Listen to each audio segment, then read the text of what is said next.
Delta for me is the connection to our people, the connection to our culture. If you look at the history of our people, you know, everything was centered around the land, our livelihood. Everything was made by our surroundings. It's our traditional way of life. It brings our people back to the beginnings and their roots. We take the water as is, and we just make the sign of the cross, and we pray for Minot Matson for living a good life. We have caribou, we have moose, wolverine, wolves, we see lynx out there in the lake. We see mink, we see marten, we see fisher. Our territory is so rich with everything. And the caribou line is probably right up there, the woodland caribou. It's so important, you know, that this place exists. We've been living off the lakes and the rivers and the land all our lives, and it means a lot to us. It's my life. It's my life, like my culture. It's who I am, like because a trapper and a fisherman, like, and living off the land, like that's me, and without the Delta, my culture will die.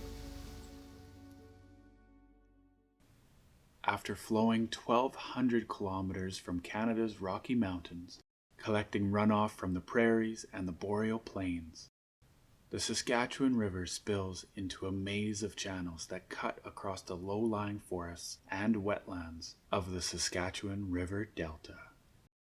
This biologically rich landscape covers 10,000 kilometers squared, storing billions of tons of carbon in a vast peatland and boreal forest ecosystem.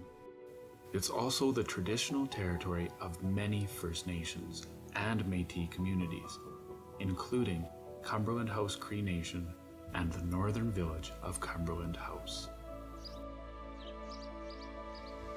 I've been an advocate for the Delta for the past 35 years, and my mission is to educate people that the largest inland delta in North America lies in our province of Saskatchewan, and it's the third largest delta in the world.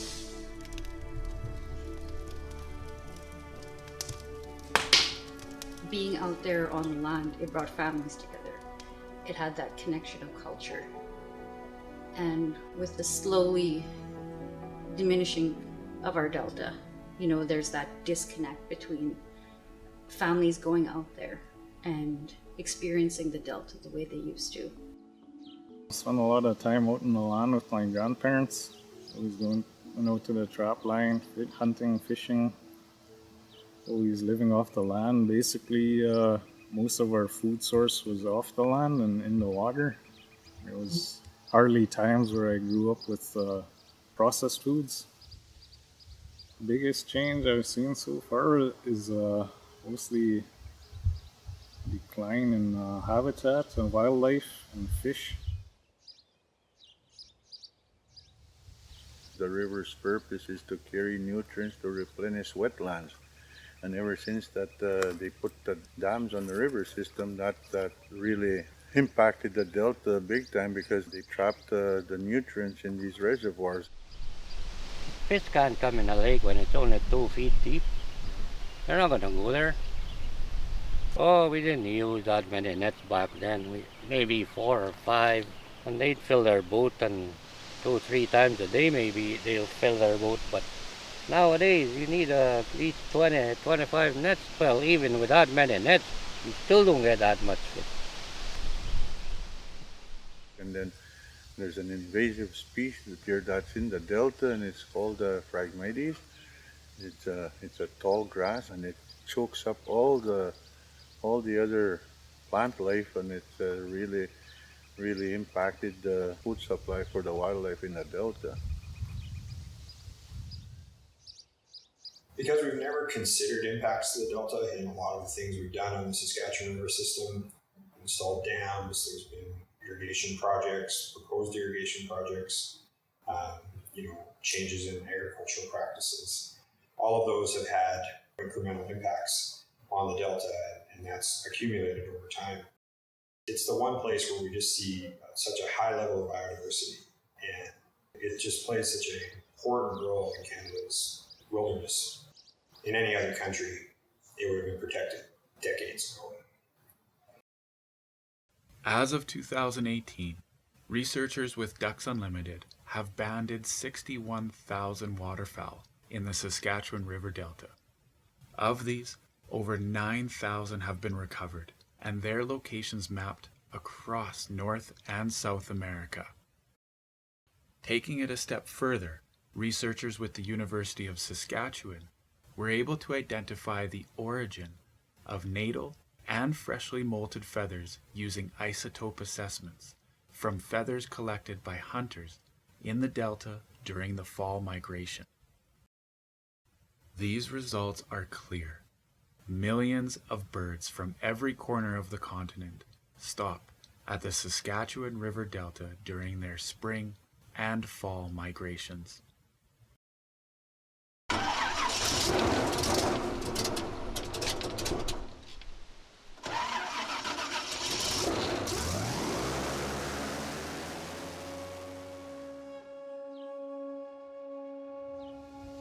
There is something wrong in the Delta, because why would all of a sudden the numbers of every species in the Delta would start declining? So the wildlife were telling us that there is something happening in the Delta. And I thought in my own heart, like that we owe it to the wildlife in the Delta, because they were always there for our people.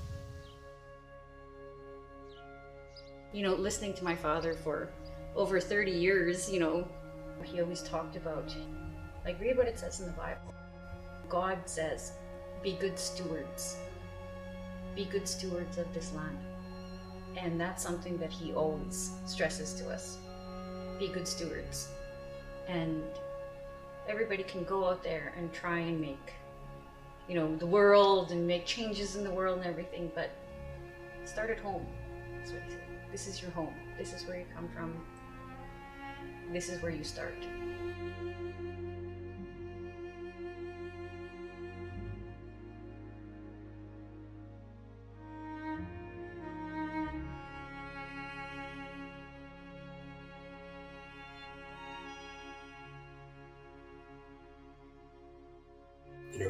For years, decades, they've been trying to sound the alarm that the Delta is dying, and nobody heard them.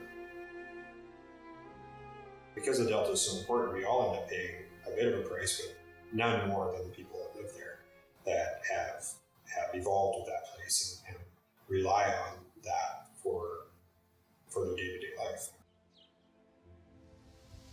Scientists from all over the world studied this place, all over the world, and they envy us for having such a beautiful wetland, and they are wishing they had something like this in their home countries, but nobody knew what we had till they started coming. And we need to educate our provinces what they have in their backyard, and then from there, I think people upstream would be more careful before they do any major projects in the south, because they in the back of their mind they'll remember that there's such a place in downstream from us. Everything will flourish if that happens. Same with around here. Even a fish will be coming here. Where there's a will, there's a way. And there's all these people who are wanting to find ways to help Mother Earth heal and get better. Let's try something to keep this Delta alive, not to die. Because if we don't act on it now, we will lose this Delta.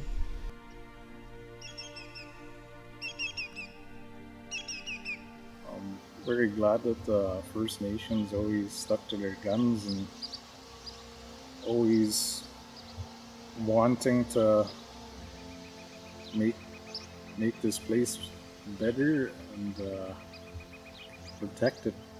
Protection is key. Because you see this beautiful landscape out here that not just our province, but our country doesn't know about.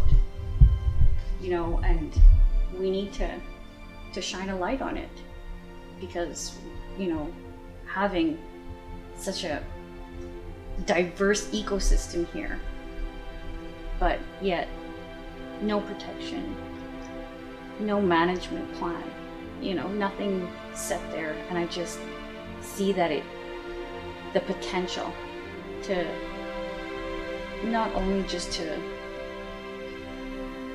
maintain, but potentially restore and have that, and not just coming from a political body, but from the people ourselves, from the people of the community that know this land, you know, like the back of their hands. And that would be a big victory for me, is to see our own people being stewards, managing this area, not just bringing our own traditional knowledge into it, but, you know, in conjunction with Western science. So that's what keeps me going, is that we have a lot of people on board, and there are a lot of people that are working tirelessly.